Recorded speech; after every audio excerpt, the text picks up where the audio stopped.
buenas tardes. Muchísimas gracias por haberse conectado el día de hoy. Vamos a abordar un tema de muchísima actualidad donde invitamos a dos expertos para que nos orienten qué hacer si somos víctimas de estafa. Realmente es un tema que hoy preocupa a muchísimos costarricenses, incluso de una encuesta que hizo la Asociación Bancaria Costarricense, logramos determinar que este tema le preocupa más a las personas que la misma situación económica del país, para que lo puedan poner en perspectiva.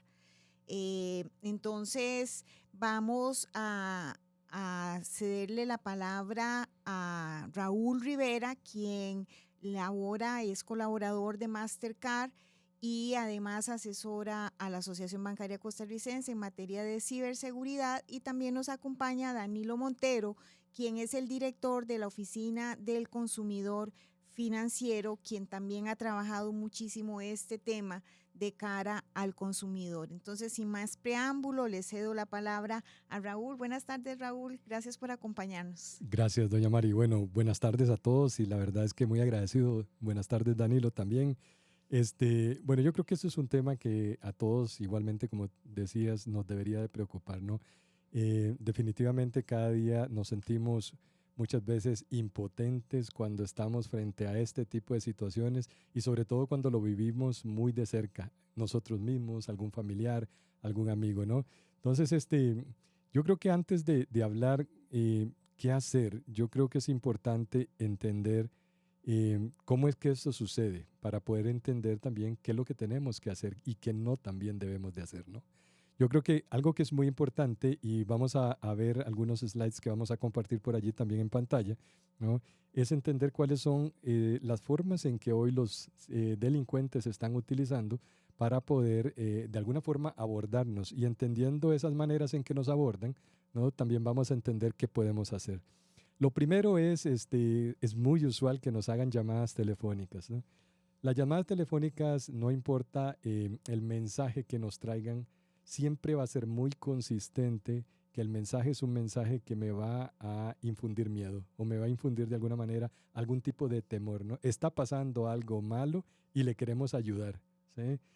Cuando nos llaman con ese tipo de mensajes en donde nos están dando a entender que algo puede estar ocurriendo y que no está bien para mí, es mejor calmarse un momento y entender y pensar bien la situación, y eso es algo que podemos hacer en ese momento, es tener calma, ¿no? Aun cuando nos digan que están viendo movimientos de dinero, que están viendo algo que supuestamente yo estoy haciendo en ese momento, lo que ellos quieren es que yo de alguna manera actúe de inmediato. Y cuando yo no lo pienso y actúo de inmediato, ahí es cuando caigo muchas veces en el error, ¿no? Que ellos están provocando. Lo otro es a través de mensajes, ¿no? Generalmente mensajes de texto, mensajes por WhatsApp, mensajes por Facebook, por Instagram, ¿no? Y tenemos que tener algo muy en cuenta. Cuando estamos ante este tipo de elementos digitales, yo no le veo la cara a quien está del otro lado. Y si yo no puedo confirmar si la persona que está del otro lado es o no la persona que dice ser, podría estar también siendo engañado, ¿no? Y ahí es cuando empieza la parte más difícil de todo esto, ¿no? Cuando yo confío en que la persona que está interactuando conmigo es la persona que yo conozco, ¿no? A cualquiera nos pueden robar las cuentas hoy día, ¿no? A cualquiera nos pueden robar nuestro usuario, nuestra contraseña. Esa persona toma posesión de mi cuenta y puede contactar a otras haciéndose pasar por mí, ¿no? Entonces yo creo que eso es muy importante, ¿no? La otra forma en que nos contactan es a través de correos electrónicos, ¿no?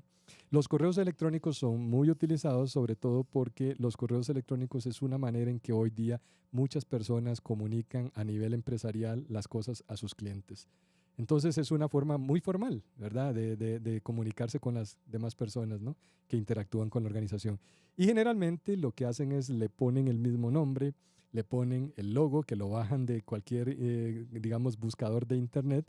Agarran esa foto, le ponen el nombre y se hacen pasar por cualquier organización o inclusive personas, ¿no? Es muy fácil hoy encontrarse logos de, digamos, de cualquier empresa y fotos de cualquier persona y ponerlas en cualquier cuenta, ¿no? Y hacerse pasar. Y las personas a veces no nos fijamos realmente en los detalles, ¿verdad? Realmente cuál es el nombre real de esa cuenta. Lo que nos fijamos siempre es el nombre que de alguna manera aparece allí como, por así decirlo, la etiqueta, ¿no? Que trae el correo. Lo otro son redes sociales, ¿verdad? Las redes sociales definitivamente nos comunican a todo nivel y dependiendo de la red social que uno acostumbre a utilizar, sea hoy día TikTok, Instagram, Facebook, Twitter o X, ¿no? Ahora, van a contactarnos y es la forma en que ellos de alguna forma también logran hacerse pasar por otras personas.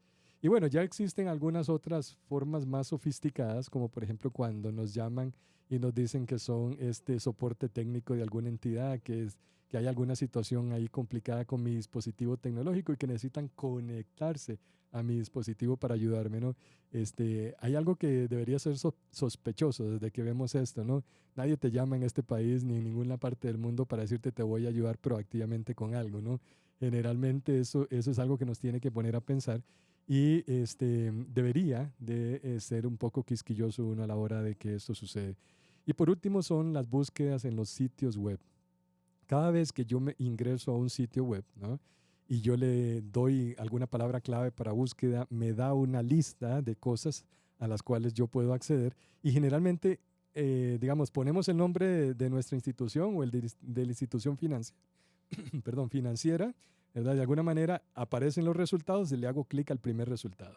Eso es gravísimo, ¿no? Porque podría perfectamente ser un enlace a un sitio que no es el correcto, ¿verdad? A como los bancos pagan para aparecer de primero, pues el ciberdelincuente también paga para aparecer en las primeras líneas de las listas, ¿verdad? Que aparecen allí. Entonces muchas veces podrían verse muy parecido al sitio real, pero lo que están haciendo es clonando la forma en que se ve el sitio y con eso pueden acceder a las cuentas bancarias, ¿no? Em, entonces, ¿qué timos utilizan? Porque esos son los canales, esa es la forma en que me abordan, ¿no? Ahora entendamos un poco los timos, ¿no? Los timos es, como decía anteriormente, está pasando algo malo, por ejemplo, con mi cuenta bancaria, estoy viendo transacciones, son de usted, y uno le dice, no, yo no estoy haciendo ninguna transacción en este momento, ¿no? Y entonces ahí en ese momento, no se preocupe, que le vamos a decir cómo resolverlo, y ahí es donde empiezan las instrucciones paso a paso que me dan para que yo actúe como ellos quieren, ¿no? Entonces eso también es importante. Pero también ocurre mucho, ¿verdad? Hoy día que se hagan pasar por algún empleado de empresa de gobierno, ¿verdad? O de institución de gobierno. O de municipalidades también, ¿no? Donde lo llaman y le dicen, "Mira, es que tiene un pago pendiente, hay tiempo hasta hoy a tal hora, ¿verdad? Para hacer esos pagos de temas pendientes de impuestos y entonces, o de Hacienda, ¿verdad? También es muy común que lo llamen. Y con eso la persona se asusta inmediatamente. En lugar de detenerse, pensar y llamar a la institución, lo que hace es seguir las instrucciones que la persona que tiene al otro lado del teléfono le está dando, ¿no? Es muy común también que alguien compra y venda productos por internet y que una vez que uno, digamos, se mete a vender un producto o a comprar un producto, sea contactado por personas que le quieren, por ejemplo, comprar, entre comillas, el producto, pero en realidad lo que quieren es que usted le entregue el producto y el depósito es un depósito falso. Le mandan una fotografía retocada, ¿no? Con el depósito y la persona no verifica que tenga la plata en su cuenta y entonces entrega el producto y ya después se desaparecen, ¿verdad? Obviamente ya se fueron con el producto que les costó 0 colones, ¿no? Entonces eso es muy importante. O también cuando uno está comprando un producto, que uno viene y compra el producto, hace el depósito y el producto nunca se lo entregan, ¿verdad? Entonces eso es la otra parte de la moneda, ¿no? Y eso también muchas veces ocurre porque hoy día estamos llenos de noticias falsas, ¿sí? Hay mucha publicidad falsa, venta falsa, inclusive hoy día nos podemos encontrar en el internet fácilmente que aparece un video por allí con la cara de algún personaje famoso o de la política, ¿no? Y con eso promocionando, digamos, algún tipo de inversión, criptomoneda y cosas de ese estilo, ¿no? Y la persona cree que efectivamente es esa persona y lo que sucede es que con inteligencia artificial lo que están haciendo es poniéndole la cara de una persona en algún video ya existente que hace pensar que esa persona está promocionando realmente ese artículo, ¿no? Y bueno, yo creo que otra cosa que es muy común es cuando de alguna manera se hacen pasar por algún familiar, ¿verdad? O conocido, diciéndole que están en una situación de emergencia y que necesitan que les depositen cierto dinero para alguna situación particular y resolver esa situación en la que se encuentran, ¿no? Es mejor verificar y es mejor estar atentos de que eso no se convierta en el inicio de una estafa, ¿no? Y por último, yo creo que otra cosa que es muy, pero muy común es que hoy día se hagan pasar por una persona ante una telco, ¿verdad? Vayan y de alguna manera le pidan que se les perdió, digamos, el chip de su celular y que necesitan un reemplazo de ese chip. Y una vez que ya la telco le entregue ese chip porque no valida correctamente la identidad de la persona que se está presentando, puede hacer que le entregue mi número de celular a una tercera persona y esa tercera persona, una vez que ya tiene el número celular, tiene acceso a muchos servicios digitales, tiene acceso a, digamos, a aplicaciones como WhatsApp, porque el número de teléfono es la clave, digamos, la llave para entrar, ¿no? O tiene acceso a cuentas bancarias, porque muchas veces lo que utilizan los bancos es el número registrado para poder validar también a la persona o llamar a la persona de vuelta a ese número para confirmar si efectivamente la persona es la persona que dice ser, ¿verdad? Entonces, allí lo importante es entender para tomar medidas es que siempre van a intentar derivarme a ciertas cosas, como por ejemplo una página falsa. En esa página falsa siempre lo que van a capturar es un usuario, una contraseña y códigos de seguridad, ¿sí? Esa es la forma más común en que hoy roban información a las personas, ¿no? Pero también lo pueden hacer a través de llamadas telefónicas. Muchas veces para darle de alguna forma legitimidad a esa llamada, dice, no se preocupe, vamos a contactarlo con alguien del banco y es otra persona que también está, digamos, de alguna manera en complicidad con el delincuente y obviamente se va a hacer pasar por una persona que trabaja para la institución y lo que va a hacer es engañarlo a uno de que uno siga las instrucciones que le va dando, ¿no? Y por último, yo diría que algo muy importante es nunca dé por hecho, nunca dé por válido que un depósito, ¿verdad?, que le hicieron a su cuenta es real hasta que usted no vea la plata acreditada, ¿no? Si la plata no la ve ahí, ese depósito probablemente nunca existió, ¿no? Y también es importante nunca permitir que nos instalen algún tipo de programa en nuestros dispositivos digitales, dígase un teléfono, una tableta, una computadora, porque eso podría hacer que ellos se conecten de manera remota a mi dispositivo a obtener acceso, ¿no? Y bien, ¿qué debemos de hacer entonces con toda esta historia, ¿no? Yo creo que lo primero es detenernos, ¿no? Yo creo que si algo luce demasiado fácil, sencillo y bueno para ser cierto, probablemente sea una estafa. O si algo luce, digamos, como demasiado malo, ¿verdad? Como algo que está ocurriendo, probablemente lo mejor es detenerme en ese momento, colgar esa llamada, colgar esa interacción, cortar esa interacción digital y yo llamar directamente a una institución financiera y confirmar y validar que lo que está ocurriendo es real, ¿no? Eso me pasa al siguiente nivel que es qué puedo yo hacer en ese momento, ¿no? Es pensar correctamente qué acción voy a tomar, ¿no? No accionar de manera impulsiva y que de alguna forma eso se permita en algo que me permita a mí discernir si lo que yo estoy haciendo está bien o está mal. Y con eso, pues ya confirmar efectivamente si la mejor forma de atender la situación fue como lo hice o inclusive si tengo que llamar a la institución para entender si hay algo más que debo hacer. Creo que eso es como lo que debemos de tener hoy en consideración para todos esos temas de las estafas digitales y consideraciones digitales. Muchísimas gracias, Raúl. Como siempre, súper valiosas tus comentarios. Rescato antes de que intervenga Danilo tres cosas de lo que nos comentabas. Lo primero es no actuar de manera impulsiva.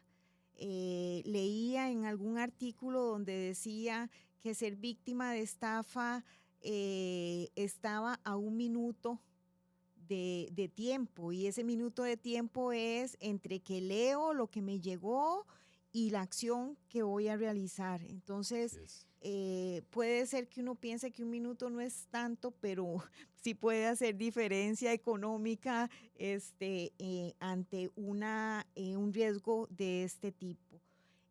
Lo otro es los canales, tener bien claro los canales mediante los cuales yo puedo ser víctima de un fraude. Y finalmente, conocer los timos. Eso es, las modalidades están cambiando continuamente.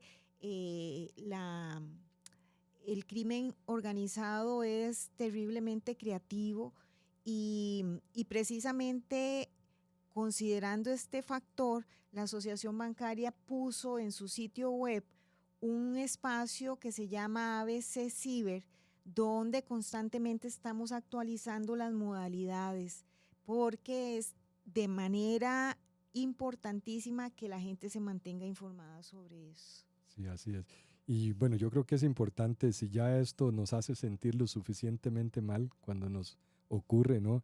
Lo importante es saber que más mal me voy a sentir sabiendo que eh, pude haberlo evitado de alguna forma porque existen los mecanismos, los recursos que de alguna manera me educan y me alertan de cómo puedo yo trabajar esto de manera mucho más efectiva.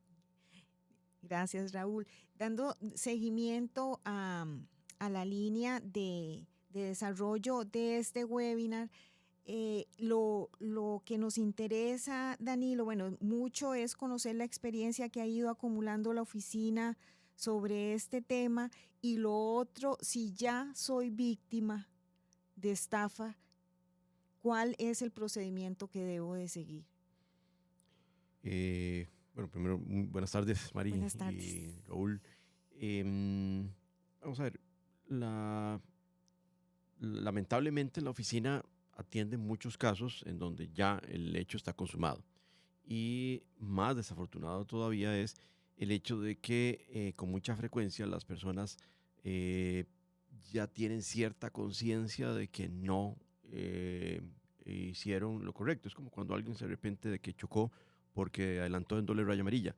Ya sabía que no debe haberlo hecho, ¿verdad? Pero cuando ya lo hizo y choca, a veces, con mucha frecuencia, ya no hay nada que hacer.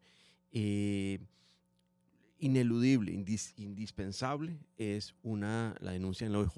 Primero que todo, como para que las autoridades judiciales tengan un recuento de los eventos que se producen. En segundo lugar, dependiendo de la modalidad que haya habido de por medio, de las que mencionó ahora Raúl, estaría desde luego tratar de averiguar si parte del dinero que me sacaron de mi cuenta fue a parar a otra institución y yo puedo saber cuál es esa institución, esa segunda institución, porque existe la posibilidad, y los bancos ante la abrumadora cantidad de eventos han ido desarrollando tecnologías, algoritmos, para identificar cuando les entran a ciertas cuentas unos dineros y todo pareciera indicar que provienen de una operación fraudulenta. Entonces, con alguna frecuencia, retienen esos recursos. No logra completarse, consumarse el delito y ahí queda el dinero.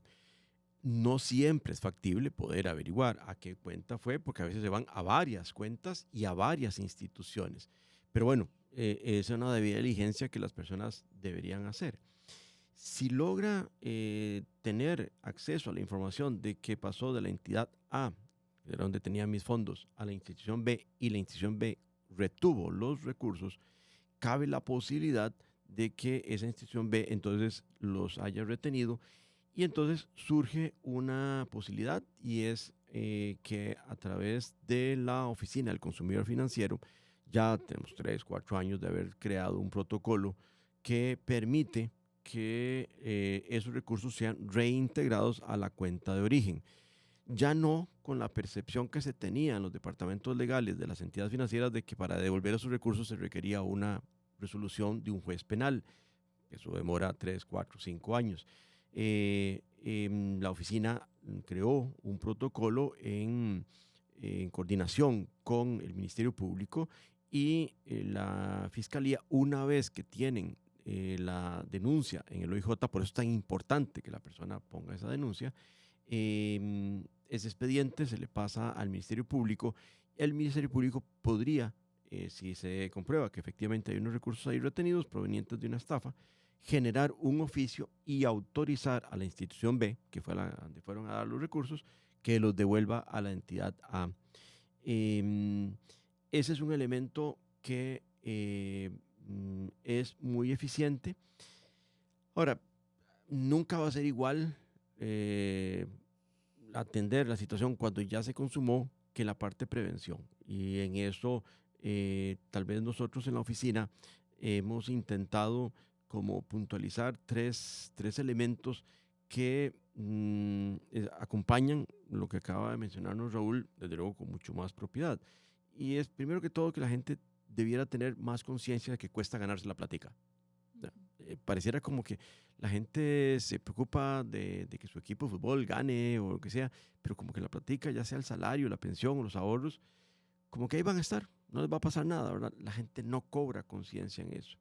El segundo elemento es, y lo vemos con demasiada frecuencia cuando nos llegan ya los casos concretos, y es que la gente no tiene conciencia de que la tecnología llegó hace tiempo a los servicios financieros. Ya nos acostumbramos a comprar las hamburguesas en una pantalla, ¿verdad? Ya no nos atiende una persona de carne y hueso, ¿verdad? Ahora todo lo hacemos en una pantalla. Y un día de esos la hamburguesa nos la va a dar un robot, ¿verdad? Y el refil de la refresco nos lo va a hacer un computador, ¿verdad? Hace tiempo dejamos de comprar en las tiendas en San José. Compramos por internet. Pero pareciera como que nos olvidamos de que los servicios financieros es otro comercio más. Y no nos ambientamos a ese contexto que es imparable. A eso no lo vamos a cambiar. Y eso nos lleva a un tercer tema, y es donde la oficina ha tratado de insistir, y es la urgencia de entrenarnos, de prepararnos exactamente igual como cuando nos preparamos para un terremoto. Ya sabemos que hay que meterse bajo una mesa, ir a una columna, a un marco de puerta. ¿Cómo nos hacemos para prepararnos para un problema de si me llaman? En una de esas llamadas como las que don Raúl acaba de mencionar, ¿cómo me preparo? O sea, exactamente igual, ¿cómo me preparo para un terremoto? El terremoto nunca anuncia. Bueno, esa llamada tampoco anuncia. Exactamente igual, la gente debiera entrenarse. Y exactamente igual como nos preparamos para el terremoto, nos preparamos en familia, deberíamos prepararnos en familia. ¿Qué pasa si llaman de la municipalidad X o del banco Y de que me están haciendo una transferencia a doña María Isabel Cortés de mi cuenta, que si estoy de acuerdo? ¿Qué haría yo? ¿Qué haría en esas circunstancias? Y conversarlo en familia, incorporar a los adultos mayores. Es frustrante ver la frecuencia con que vemos casos de adultos mayores a los que le sacan la pensión. Acaban de entrar 600,000 colones y se fueron en cuestión de segundos esas platas. Y el resto de la familia, todo el mundo sabía que eso podía ocurrir, excepto el abuelo o la abuela, ¿verdad? No sabían que les podían llamar y son muy vulnerables, porque precisamente tiene que ver con el segundo punto, y es la urgencia de estar consciente de la tecnología. Y si no están conscientes, ¿cómo nos aseguremos de que estén conscientes de la tecnología? De verdad que entonces, al final de cuentas, más allá de capacitarnos, como don Raúl nos acaba de contar, o conocer cómo se hace, si ya soy víctima, definitivamente la solución va a seguir siendo el entrenamiento, el estarnos preparando, y espacios como este, desde luego, son importantísimos, ¿verdad? Ojalá a este espacio le dieran exactamente la misma importancia que le dan a los programas deportivos, ¿verdad? O no sé, cuando se discute los resultados del clásico. Pero es urgente que la gente cobre conciencia sobre esta conversación. Sí, yo ahora que escuchaba a Danilo decir que a los servicios financieros también llegó la digitalización, efectivamente así fue y se aceleró en pandemia. Muchos se preguntan por qué se ha incrementado tanto la cantidad de fraudes. Hoy leía un dato de que ya hablamos de un incremento del 400% de incidencias. O sea, realmente no es una luz roja, sino, no sé, Incandescente. sí, incandescente, porque esto es un problema nacional. Y cuando revisamos el por qué, bueno, en 2 años de pandemia, todos los bancos tuvieron ya sucursal electrónica, porque era una necesidad, no se podía ir al banco físico. Se pasó de tener en promedio 47 tipos de servicios en un sitio web a 89. Entonces, bueno, todo eso, si uno lo ve de manera integral, hay una respuesta clara. Ciertamente hay muchísimo más, un fácil acceso y un mayor uso, y ante el mayor uso hay un mayor riesgo. Me gustaría oír el criterio de los dos sobre el tema de la responsabilidad. Se habla mucho de la responsabilidad de las entidades financieras, cosa que no es cuestionable. Efectivamente, las entidades bancarias tienen bastante responsabilidad de ofrecer un servicio, además de ágil, un servicio seguro, pero hay otra parte de esta historia que es la responsabilidad que le compete al usuario del servicio financiero. ¿Qué opinan ustedes sobre ese tema? Bien, yo opino lo siguiente, voy a ponerlo con una analogía, ¿no? A veces se entiende muy fácilmente. Este, un automóvil que diseña, digamos, un fabricante de automóviles, ¿no? Lo diseña con todos los elementos de seguridad para que la persona que se monte en ese automóvil de alguna manera viaje segura y protegida de un punto A un punto B, ¿no? Eh, el automóvil tiene ciertas características bajo las cuales la persona lo puede utilizar. Si su capacidad es para 5 personas, no le puede meter 7, ¿verdad?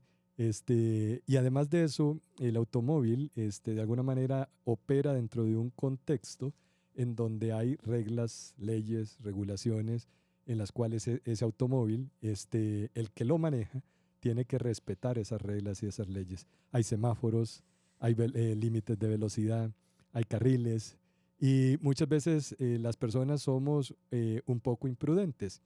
No sabemos manejar, pero nos montamos en el automóvil y lo queremos manejar. No sabemos cuáles son los peligros que hay en una carretera X, ¿verdad? Y no nos importa porque lo que queremos es llegar al otro lado, ¿no? Pero no entendemos cuáles son los elementos de cuidado que yo debo de tener a la hora de desplazarme, ¿no? Y eso nos ocurre mucho, creo yo, con la tecnología.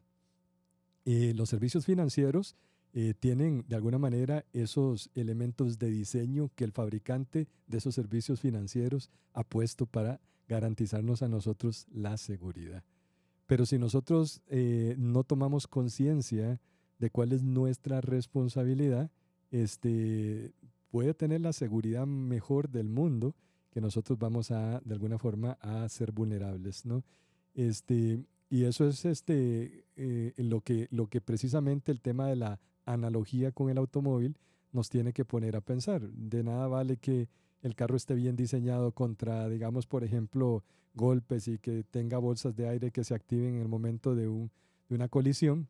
Si, por ejemplo, a la hora yo de utilizar el automóvil dije, yo sé que se dañó la bolsa de aire, pero no la voy a reparar porque es muy cara, ¿no? Entonces, el día que tenga un choque frontal probablemente y se active la bolsa de aire, no va a haber bolsa de aire que de alguna manera me proteja. Entonces, eso nos pasa mucho con los servicios financieros, ¿no? Solo vemos que la tecnología debe ser asegurada por quien me la provee, ¿verdad? Que en este caso son las instituciones financieras, pero yo no me preocupo si mi contraseña es segura, yo no me preocupo si se la presto a cualquier persona, inclusive no me preocupo, por ejemplo, que en los dispositivos que yo utilice un antivirus, por ejemplo, o que yo cuanta cosa me manden por WhatsApp la abro, ¿verdad? Muchas veces me mandan un archivo PDF, abro el archivo PDF, no importa de quién provenga. Es más, hay cosas que la gente de alguna forma reparte, ¿no? Fácilmente le llegó y se lo reparte a todos sus amigos, ¿verdad? Y así es como los ciberdelincuentes hoy viven felices, porque saben que lo único que tienen que hacer es hacer algo muy atractivo para que todo el mundo lo quiera recibir, enviárselo a mucha gente y todo lo que lo reciben van a hacer exactamente lo mismo, lo van a abrir. Y una vez que ya abren esos, digamos, archivos, esos elementos en un computador, en un teléfono, en una tableta, ¿verdad? Muchas veces ellos toman posesión de ese dispositivo, pueden controlarlo de forma remota, ¿verdad? Y yo no estoy dando la información necesariamente, pero ya la están capturando. Entonces, ese tipo de conciencia no la tenemos, ¿sí? Porque creemos que eso no va a pasar y creo que eso parte por el hecho de entender que no todo es responsabilidad de una institución financiera y también hay responsabilidad de mi parte en ese sentido, ¿no? Dani. Me parece que esa responsabilidad no es nueva. este tema que está planteando Mari no tiene nada nuevo, y 3 ejemplos muy concretos en el contexto de negocios de servicios financieros. Cuando uno toma un seguro del auto y mi auto vale 20,000 pesos, pero tomo el seguro por 5 porque me sale más baratico, el seguro no puede ser el milagro, ¿verdad? Yo tengo la responsabilidad de aceptar que si tengo un carro de 20,000 pesos, debería asegurarlo por los 20 millones. El seguro fue diseñado adecuadamente, la entidad aseguradora hizo lo que puede, y me va a cubrir los 5 millones, pero si el daño es total, yo perderé los otros 15. O sea, claramente ahí está demostrado que tenemos los dos una responsabilidad. El seguro tiene que estar bien diseñado para cubrirme el riesgo, pero si yo mal uso ese seguro, no va a funcionar. Un segundo ejemplo en el tema de inversiones. De repente yo estoy planeando un viaje dentro de 6, 7, 8 meses, pero me compro un bono de Hacienda solo porque a doña Mari le sirvió un bono de Hacienda que vence en el 2043. Lo que no sabía es que a doña Mari le sobra el dinero y no requería ese bono hasta el 2043, ¿verdad? Mientras que yo sí necesitaba la plata dentro de 6, 7 meses, ¿verdad? Entonces, el problema no es de la inversión, era mi responsabilidad preguntarme si esta inversión, como la hizo doña Mari, me servía para mis necesidades. Y un tercer ejemplo, donde las dos partes claramente tienen responsabilidad y hoy en día lo reconocen, espero que lo reconozcan, es una deuda en dólares. Hoy en día estamos muy entusiasmados con las tasas de interés bajas, ¿verdad? En dólares, y entonces yo tomo la deuda en dólares porque de ahí me sale muchísimo más baja la cuota, porque ahorita el tipo de cambio me favorece, aunque mis ingresos no sean en dólares. Yo tengo una responsabilidad con mis finanzas, el banco hará lo que puede, o la entidad financiera hará lo que puede con el diseño del producto, pero el banco no va a poder impedir que el tipo de cambio un día de esto se devuelva. Y cuando mi deuda esté valiendo 10, 15, 20% más, yo fui la persona que no puso mi cuota de responsabilidad sobre la mesa, y puede ser que incluso el banco me lo haya advertido. El banco me dijo, mire, sus ingresos son en colones, ¿verdad? Ahorita le alcanza, pero el crédito es a 15 años, 16, 20 años, ¿verdad? Y entonces, claramente, hoy en día, y creo que afortunadamente cada vez más la gente está consciente de esta responsabilidad, porque nos llegan a la oficina a preguntarnos, mire, ¿qué me sugiere? ¿Qué será un buen momento para tomar una deuda en dólares si yo tengo ingresos en colones? Ahí la persona claramente se está planteando su problema de responsabilidad. El banco no debiera decirme, no, don Raúl, a usted lo que le conviene es tal cosa, si no conoce mis finanzas. Exactamente igual pasa con la tecnología. Deberíamos estarnos preocupando porque hay una dosis de responsabilidad que para mí está clarísimo que la tenemos. Y la industria financiera no va a existir en la medida que peligrosamente, como en otras jurisdicciones, no sé si en Costa Rica llegará a ocurrir, estamos recargando a que la responsabilidad es solo de los proveedores de servicios financieros. O sea, es que no va a ser posible. El ejemplo de la fabricante de automóviles, si yo no voy a responsabilizar de todas mis barbaridades que hago en la carretera, responsabilizo al fabricante, van a desaparecer los fabricantes de automóviles y volveremos a los caballos y a las bicicletas, ¿verdad? Bueno, si comenzamos a responsabilizar cada vez más y más a las entidades financieras, volveremos a la época del trueque y todo en efectivo, lo cual sería un rezago de volvernos, no sé, medio siglo, por lo menos. Así es. A ver, tengo unas preguntas que nos hicieron llegar a través del sistema. Esta es para Raúl. ¿Cómo bloquear para que ni tan siquiera los correos que son de dudosa procedencia lleguen a tu buzón? Bueno, vamos a ver, yo creo que hay varias cosas que se pueden hacer y ninguna de ellas es única o absoluta, ¿no? Vamos a ver, primero que todo es, ¿qué es un correo de dudosa procedencia, verdad?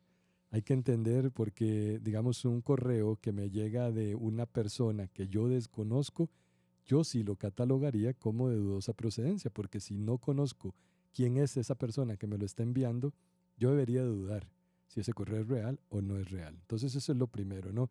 En lugar de decir cómo yo instalo algo que me lo detecte, es como yo me convierto en el detector, ¿no? No conozco a esta persona, yo no debería estar, digamos, de alguna forma interactuando con este correo. Pero vamos a suponer que yo abro el correo, ¿sí? El abrir un correo no necesariamente te genera un problema. Los correos siempre van a tener generalmente dos cosas que sí te podrían generar un problema. Uno es un enlace, ¿verdad? O lo que uno le llama un link, ¿verdad? O lo otro es un adjunto, un attachment, ¿verdad?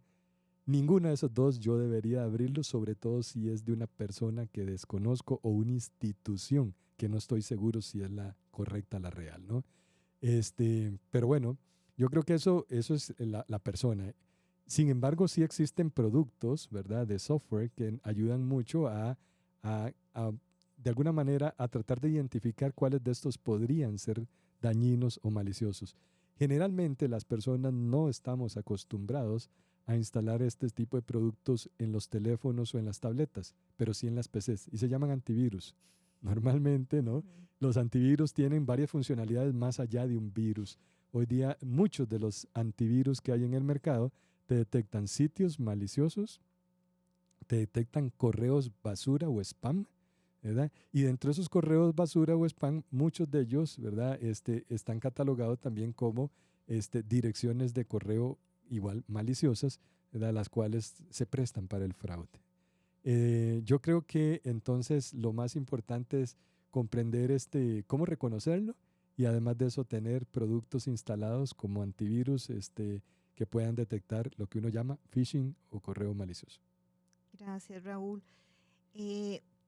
Siguiendo con las consultas que nos hizo llegar a la plataforma Eduardo Quesada, Dani te pide recomendación de qué hacer primero, si hacer la denuncia ante la OIJ y después al banco, o primero al banco y después a la OIJ. Va a depender mucho de las circunstancias en las que está la persona, que si yo, por ejemplo, si se encuentra fuera del país, no queda de otra, ¿verdad? Trate de ponerse en contacto con el banco por correo, por WhatsApp, algún canal deben tener, no va a ser posible. Y hay muchas situaciones que ocurren fuera del país. La gente está viajando montones, entonces esa es una realidad. Me parece que lo primero debería ser ir al OIJ. Me parece que ahí la atención es relativamente rápida, pero casi que de ahí saliendo se va directo para el banco, ¿verdad? Muy probablemente irse primero para el banco no garantiza que uno va a retener la plata. Estos criminales, dependiendo de la modalidad que utilizaron, esa plata la mueven en segundos. Ahí la expectativa es que la entidad financiera haya podido disponer de algún algoritmo que identifique que aquello provenía, y no en todas las modalidades es factible, como ya lo adelantó Raúl. Pero definitivamente, quizás que en condiciones normales, primero lo IJ, pero casi que de inmediato a la entidad financiera. A la entidad financiera tiene la ventaja de que posiblemente se puede comunicar por teléfono ya, inmediatamente. A la OIJ sí hay que ir, o a una oficina regional. Pero el banco puede ser que le pidan, muy probablemente le van a pedir la declaración de la OIJ, de manera que entonces nos devuelve otra vez al punto inicial. Perfecto. El WhatsApp se ha convertido en una nueva modalidad. Y aquí nos consultan cómo saber si efectivamente ese WhatsApp viene de un amigo, de un familiar, de alguien que efectivamente yo conozco. Sí. Es una muy buena pregunta. Vamos a ver, y voy a tratar de esbozar el tema personal y después también el comercial, porque creo que los dos son importantes. Generalmente, ¿no? El WhatsApp que utiliza para poder operar necesita un número telefónico, ¿sí? Y ese número telefónico, si es de un amigo, yo esperaría tenerlo registrado dentro de mi lista de, digamos, por ejemplo, de contactos, ¿no? Si de repente me llegó un WhatsApp de alguien que pareciera ser que es Danilo, por ejemplo, pero tiene la foto de Danilo, tiene el nombre de Danilo, pero yo no le puedo ver realmente la cara si quien está detrás de esa cuenta es Danilo. Entonces yo, si ese número no lo tengo registrado, sería mejor dudar. Y es preferible, aunque sea la cara de Danilo, el nombre de Danilo, confirmarlo. Lo puedo confirmar de muchas maneras. Puedo confirmarlo con alguna persona conocida, también en común, mira, vos sabes si Danilo cambió de número de teléfono. Entonces, sí, mira, Danilo efectivamente cambió, ¿verdad? Entonces llamo a doña Mari y doña Mari sí sabe que Danilo cambió de teléfono y me comenta, ¿no? Entonces, ¿cuál es el nuevo número? Y ya con eso yo puedo verificar, ¿no? Este, pero si no, no, porque no hay una manera diferente de hacerlo, ¿no? Porque no podemos saber quién está detrás de la interacción digital. Lo único que vemos es una foto que perfectamente, como don Danilo sale en televisión, yo lo veo en una noticia, ¿no?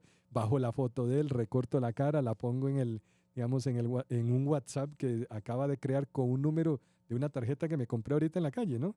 Y le pongo Danilo Montero y listo.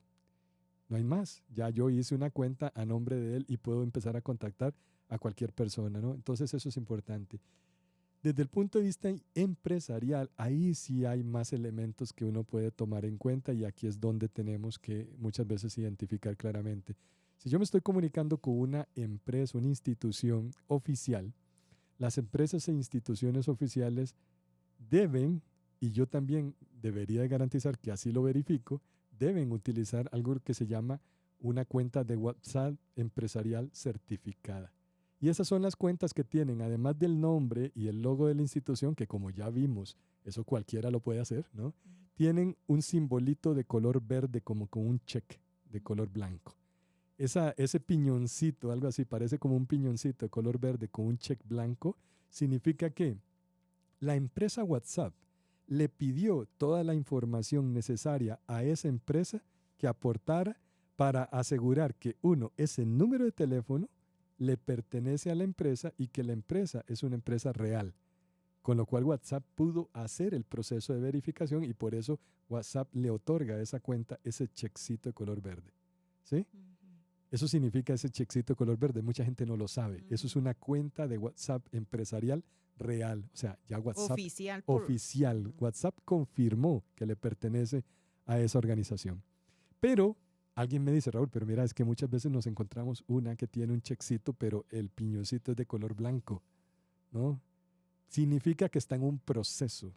WhatsApp presume que esa cuenta le pertenece, por ejemplo, a la Asociación Bancaria Costarricense, pero no ha terminado el proceso.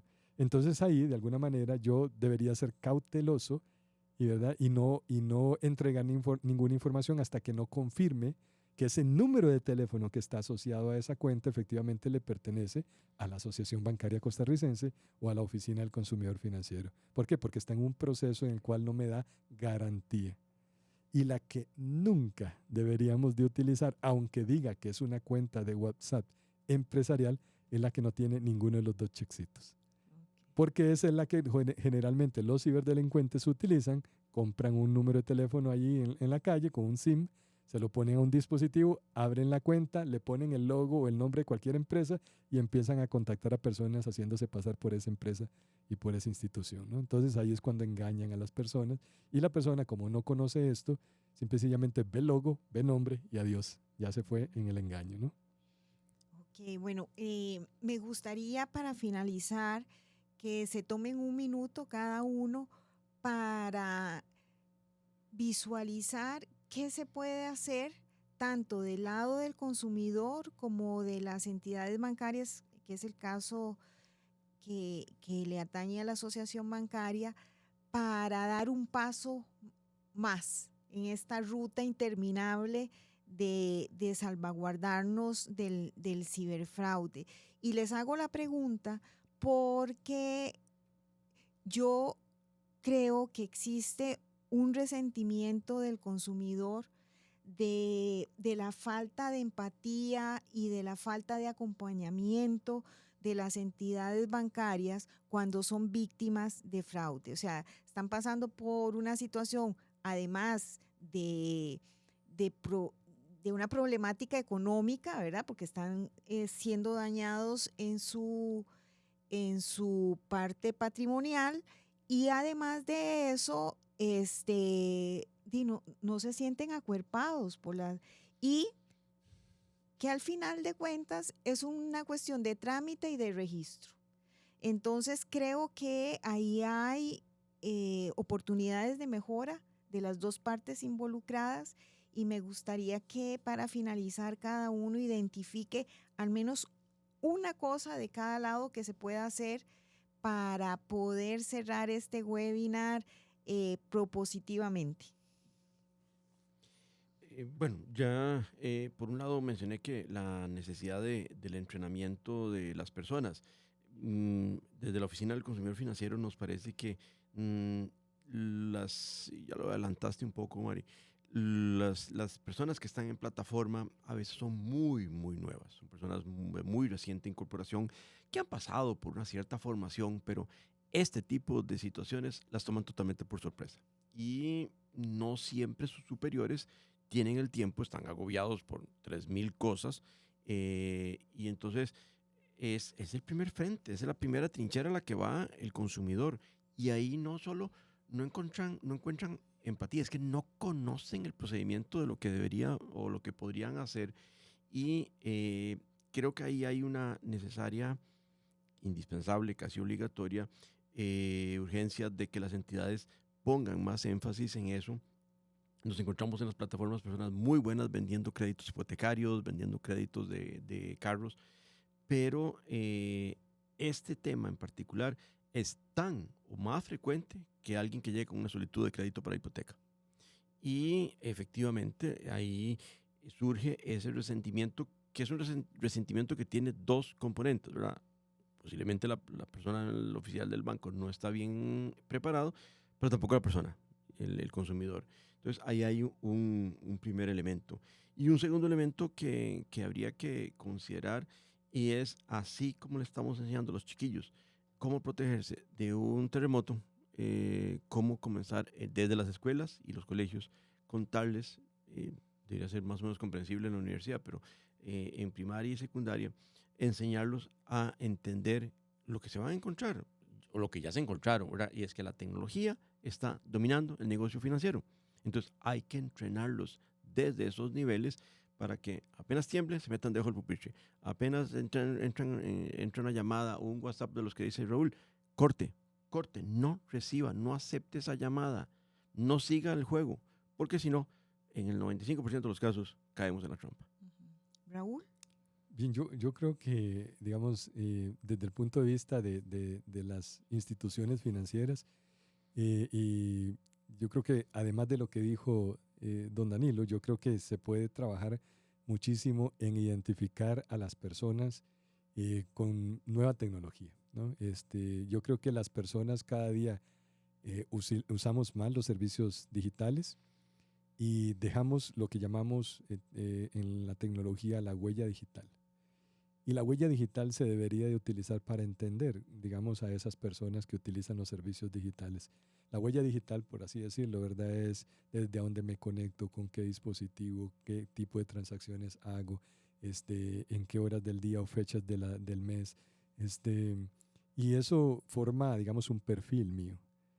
Y cuando hay desviaciones, ¿verdad? Y en matemáticas siempre nos enseñan, ¿verdad? Que las desviaciones, digamos, uno las mide por desviación estándar y qué tanto está desviado de ese, digamos, de esa huella digital mía, pues ya ahí hay algún tema que uno podría decir, pues aquí hay algo que nos suena bien, ¿no?